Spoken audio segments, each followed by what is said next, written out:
Assalamualaikum warahmatullahi wabarakatuh.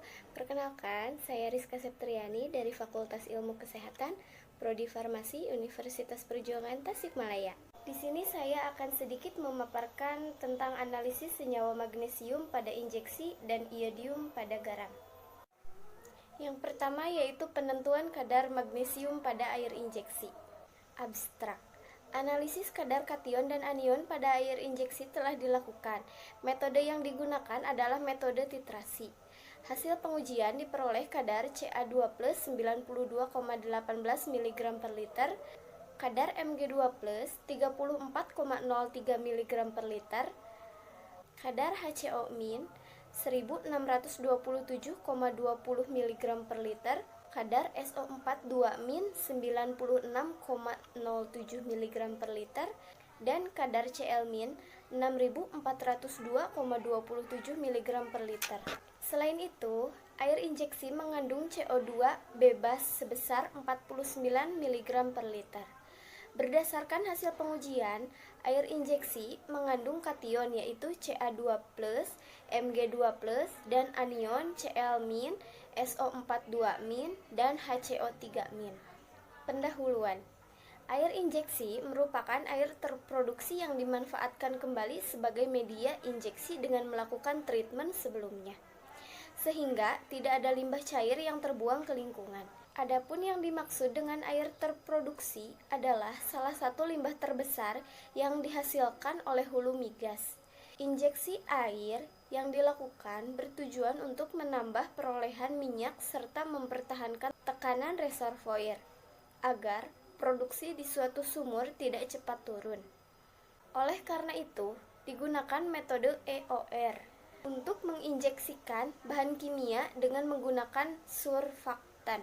Surfaktan yaitu suatu bahan yang dapat mengubah atau memodifikasi tegangan permukaan dan antarmuka fluida yang tidak saling larut.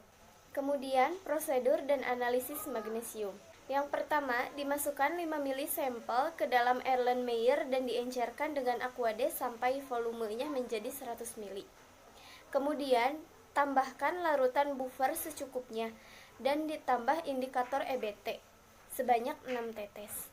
Dititrasi dengan EDTA 0,02 N hingga terjadi perubahan warna dari ungu menjadi biru.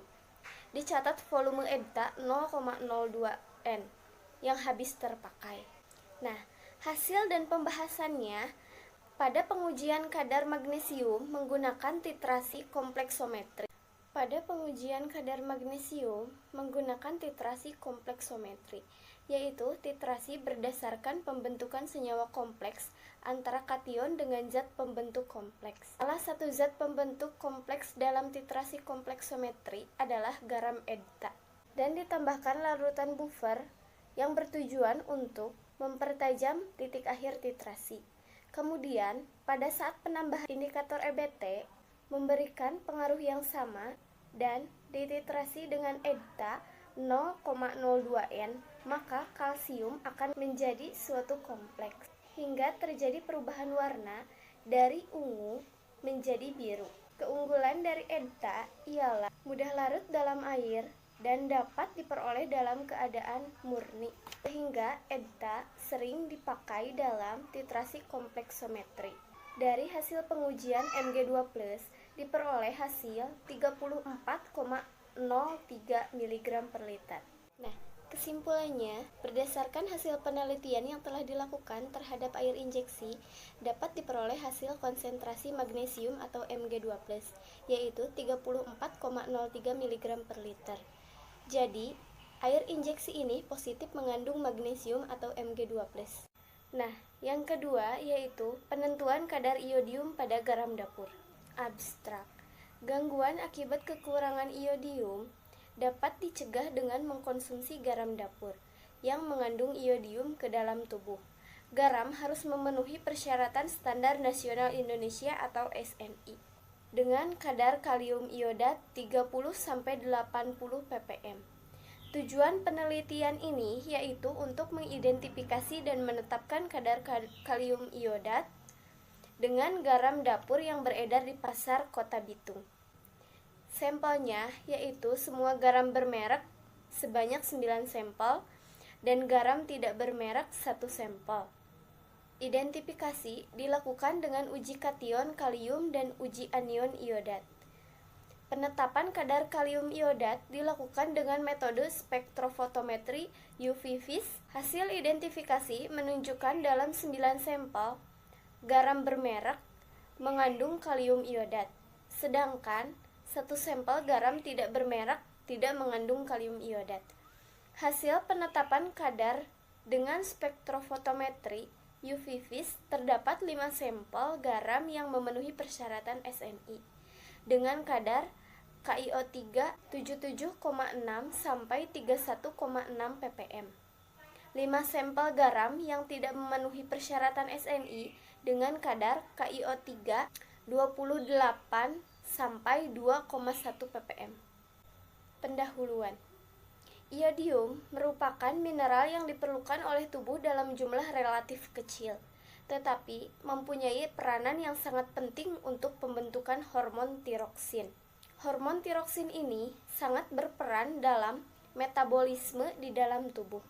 Kekurangan iodium dapat berakibat buruk bagi manusia. Akibat yang dapat ditimbulkan antara lain berkurangnya tingkat kecerdasan, pertumbuhan terhambat, penyakit gondok, kreatin endemik atau cebol, berkurangnya kemampuan mental dan psikologi, meningkatnya angka kematian prenatal, serta keterlambatan perkembangan fisik anak atau lambat dalam mengangkat kepala, tengkurap, dan berjalan.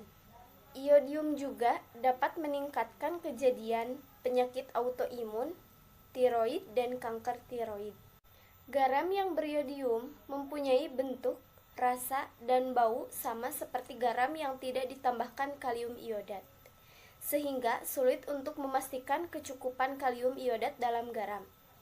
Penambahan suatu senyawa iodium berupa kalium iodat dalam garam dimaksudkan untuk mencukupi kebutuhan tubuh manusia, karena tubuh tidak dapat memproduksi sendiri, sehingga harus diperoleh dari luar.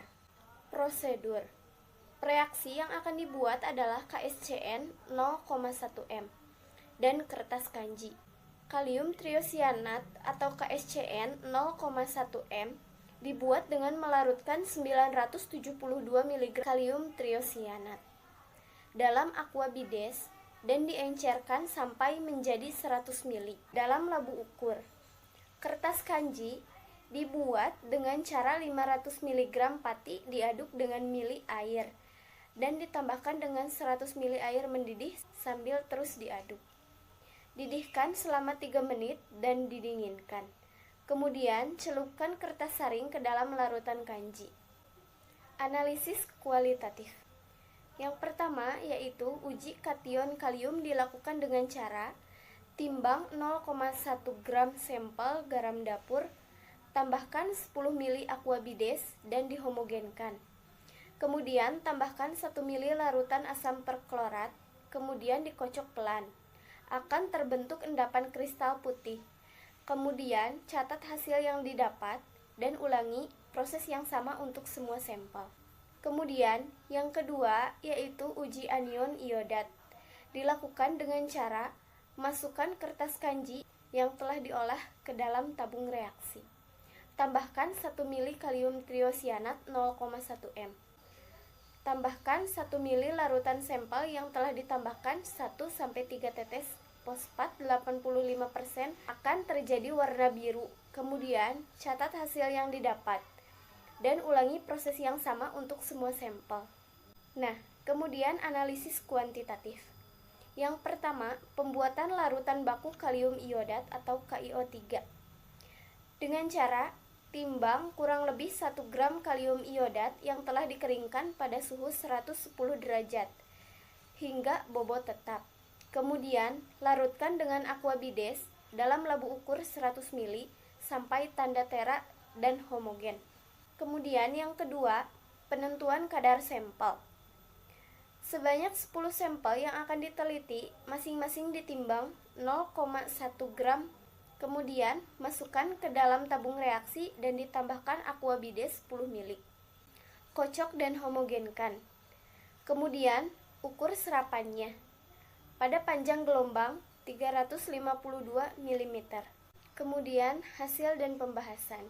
Pada penelitian ini, sebelum dilakukan analisis kuantitatif terhadap kalium iodat yang terdapat dalam sampel, perlu dilakukan pemeriksaan pendahuluan secara kualitatif walaupun dalam sampel garam dapur beriodium bermerek. Pada kemasannya telah dicantumkan mengandung kalium iodat.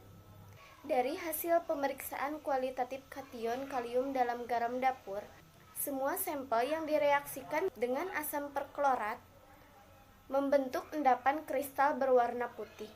Kemudian, hasil pemeriksaan kualitatif anion iodat dalam garam dapur, sampel yang direaksikan dengan kertas kanji, kalium triosianat dan asam fosfat 85%, sampel A berubah menjadi biru keunguan, sampel B ungu, sampel C berwarna biru keunguan, sampel D berwarna biru keunguan, sampel E berwarna biru, sampel F berwarna ungu, sampel G berwarna biru, sampel H berwarna biru, sampel I berwarna biru, dan sampel J tidak terjadi perubahan warna.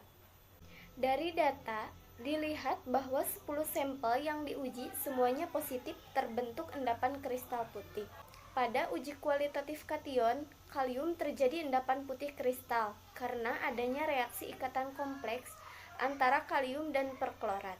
Dari data, dilihat bahwa 10 sampel yang diperiksa hanya 9 sampel positif mengandung kalium iodat, yaitu semua garam dapur beriodium bermerek, sedangkan 1 sampel garam dapur tidak bermerek negatif mengandung kalium iodat. Pada uji kualitatif anion, iodat terjadi warna biru karena adanya reaksi antara iodat dan triosianat dalam suasana asam yang akan membebaskan I2 dan bereaksi dengan kertas kanji. Nah, kesimpulannya yaitu dari 10 sampel garam dapur yang diteliti, terdapat 5 sampel yang memenuhi persyaratan SNI, yaitu garam dapur sampel A 48,85 ppm, sampel B 77,6 ppm, sampel C 31,6 ppm, sampel D 56,7 ppm, dan sampel F 40,2 ppm. Menandakan sampel garam ini positif iodin. Sedangkan 5 sampel garam dapur yang lain kadar kalium iodatnya tidak memenuhi persyaratan SNI, yaitu garam dapur sampel E 11 ppm, sampel G 12,5 ppm, sampel H 20,3 ppm, sampel I 28 ppm, dan sampel J 2,1 ppm. Menandakan garam ini negatif iodin. Sekian pemaparan dari saya. Mohon maaf bila ada kesalahan. Jangan lupa like, comment, and share. Bye-bye. Wassalamualaikum warahmatullahi wabarakatuh.